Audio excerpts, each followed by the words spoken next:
Bonjour et merci de recevoir Valdec TV pour cette date au firmament. Merci. Grégoire, penses-tu être optimiste ou utopiste ? Les deux. Je pense que ça va de pair. Être optimiste, c'est forcément être un peu utopiste, mais en même temps assez réaliste aussi, assez conscient de ce qui se passe et ce qu'on peut pas vraiment faire. Mais en même temps, je pense quand même qu'il faut croire en des choses qui n'existent pas encore pour qu'elles existent un jour. Tu t'engages auprès de nombreuses associations. Quelle est celle qui te tient le plus à cœur ? J'en ai pas de spécial parce que au final elles sont quand même toutes différentes. Je peux pas comparer une association qui se charge de nourrir des gens à une association qui aide les personnes handicapées. C'est pas la même chose. Donc voilà. Après moi généralement quand je travaille avec une association, c'est que les gens qui y travaillent et les gens qui pour qui elle se démène, sont des gens avec qui j'ai des liens particuliers, et à chaque fois c'est comme choisir entre des amis. On choisit pas entre voilà, on aime chacun pour sa particularité. Tu as écrit une chanson sur le racisme, Soleil. Peux-tu nous donner un exemple qui te choque le plus particulièrement ? J'ai écrit cette chanson parce que j'avais vu un reportage sur les droits civiques aux États-Unis avec Martin Luther King, et c'est vrai que je me disais quand même ça n'a que 50 ans. Et il y a seulement 50 ans, les Noirs montaient pas au même endroit que les Blancs dans le bus, et surtout en plus aux États-Unis qui aujourd'hui est un pays parfois en avance sur plein de choses et qui a été en retard aussi sur pas mal de choses. Donc voilà, c'est ça qui m'a fait penser à ça. Après, j'allais dire des exemples au quotidien. Il y en a plein aussi. Mais l'exemple qui m'avait marqué et qui m'avait fait écrire cette chanson, c'était ça. C'était l'histoire de Martin Luther King en fait. Merci. Tu avais au départ entre 40 et 50 maquettes pour ce dernier album. Comment as-tu fait pour réduire le nombre de chansons de ce disque ? En fait, ça se fait naturellement. Les chansons, soit il y en a deux qui se ressemblent et donc on prend celle qu'on préfère entre les deux, soit c'est en fonction de celles qui... Il y en a certaines qui ont leur place, quoi qu'il arrive, parce qu'elles nous tiennent plus à cœur.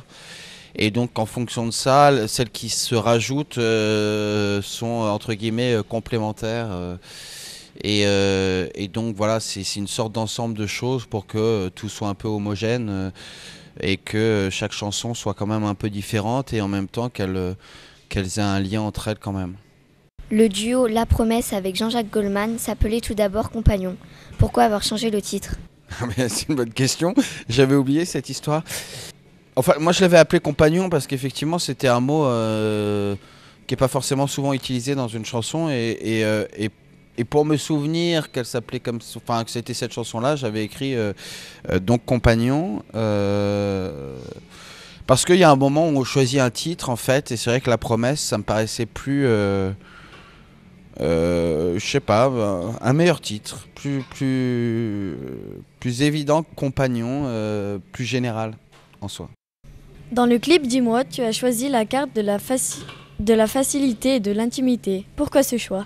C'était plus l'idée, aujourd'hui tout se passe vraiment sur internet, et le fait de faire un Skype, de parler à quelqu'un et en même temps de parler à tout le monde et que chacun puisse le prendre pour soi, c'est ce qui me plaisait, et je trouvais ça assez intéressant parce qu'en plus je n'avais pas forcément l'objectif de le faire passer en télé ou quoi que ce soit, donc comme c'était destiné à internet, voilà, l'idée m'amusait, et puis en plus ça me permettait de le faire, de faire pour une fois un clip où je faisais moi ce que je voulais. Je pouvais y mettre mon chien et y mettre des photos de paysages qui me plaisaient, et pas forcément avoir des idées de personnes de maison de disques qui sont des idées préconçues et qui ne font rien avancer dans le métier. J'ai enregistré ta chanson dans la tranquillité, dans un esprit familial. Est-ce que My Major Company est pour toi une deuxième maison ? C'est compliqué comme question, mais en fait, non, pas forcément, parce qu'en fait, j'enregistre les 3 quarts de mes chansons avant et après, je vais.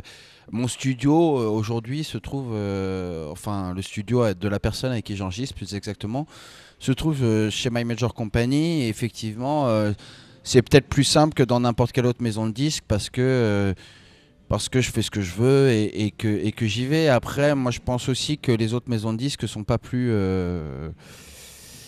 Ça dépend de l'artiste. Je pense qu'on fait ce qu'on veut quand on a envie de faire ce qu'on veut. Et j'en veux pour preuve Stromae qui lui fait absolument ce qu'il veut alors qu'il est dans une énorme maison de disques. Donc c'est un choix de vie. C'est plutôt ça. Moi, j'ai pas envie qu'on me dise quoi faire sur les chansons, sur l'artistique, sur les choses comme ça. Et donc je le fais comme ça et je donne pas vraiment le choix en fait. Tu pars sur de longues tournées. Est-ce que tu arrives à rester proche de ta famille? Ouais. Alors longue, celle-là c'est la plus courte, même si ça fait 40 dates et qu'effectivement c'est assez long, ça dure 2 mois. C'est la plus courte et en soi c'est la première fois où j'ai 5 dates de suite où j'ai pas ma famille. Ça c'est une question de planning, mais sinon sur tout le début de la tournée, ma femme et ma fille qui a 2 mois sont venues sur presque 80% des dates. Mon fils est venu aussi quand je suis allé en Belgique, etc.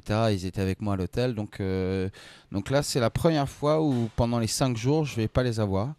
Mais sinon oui, donc ils sont toujours là et dès que je peux je rentre. Donc j'arrive à gérer ça et c'est aussi pour ça que j'ai demandé entre guillemets une petite tournée. On a lu que tu aimais bien composer en tournée. Mais où? À l'hôtel? En tourbus? Ça dépend. En fait, ce qui se passe, c'est surtout que j'ai des idées qui me viennent en tournée et donc ça, je les note dans mon iPhone ou sur mon ordinateur. Et puis, donc je finalise pas en fait quelque chose en tournée. Je note une idée, je la jette. C'est vraiment c'est comme un brouillon. Et après, quand je rentre chez moi, là, je peaufine. Donc c'est plus que j'ai des idées qui me viennent en tournée et ensuite je les peaufine à la maison que vraiment composer en tant que tel en tournée. Ta tournée fait escale aux Folies Bergères à Paris. Y aura-t-il des surprises? Non, il n'y a pas de surprise. Alors, je ne sais pas si tu entends par surprise des invités ou des choses comme ça. Dans la salle, oui. Mais sur scène, non. Parce que quand tu vas voir le show, tu vas comprendre pourquoi il n'y a pas de surprise. Parce que c'est un show qui est quand même très réglé et que j'ai vraiment réfléchi pendant longtemps avec pas mal de séquences vidéo qui s'enchaînent comme ça, un peu comme au cinéma d'une certaine manière. Et j'ai envie que ce soit pareil partout et je vois pas pourquoi, j'allais dire, je privilégierais Paris plus qu'une autre ville. Donc en soi, non, je ferai pas de surprise. Sinon, je ferai peut-être un jour un concert avec surprise, mais ce sera annoncé sur l'affiche. Mais il n'y a pas plus de raison que je fasse ça à Paris qu'autre part. Dans quel état es-tu avant de rentrer sur scène ce soir? Oh, je suis assez cool maintenant. Au début, j'étais pas comme ça et au jour d'aujourd'hui, je répète même plus parce que j'ai besoin quand je suis sur scène, j'ai besoin de chanter la chanson pour la première fois dans la journée et si je la chante dans l'après-midi, elle sera moins bien ce soir. Donc, je suis assez détendu et puis tous les gens qui m'entourent sont avec moi depuis le début, donc depuis 5-6 ans et il m'arrive parfois d'être encore en train d'envoyer un mail, d'être au téléphone 3 minutes avant le concert et qu'on m'appelle en me disant faut que tu te changes, faut que tu y ailles. Donc voilà, j'ai tendance à m'occuper pour pas réfléchir au fait que je vais monter sur scène et comme ça je suis plus détendu, j'arrive et c'est plus sympa. Merci de nous recevoir et bon spectacle. Merci.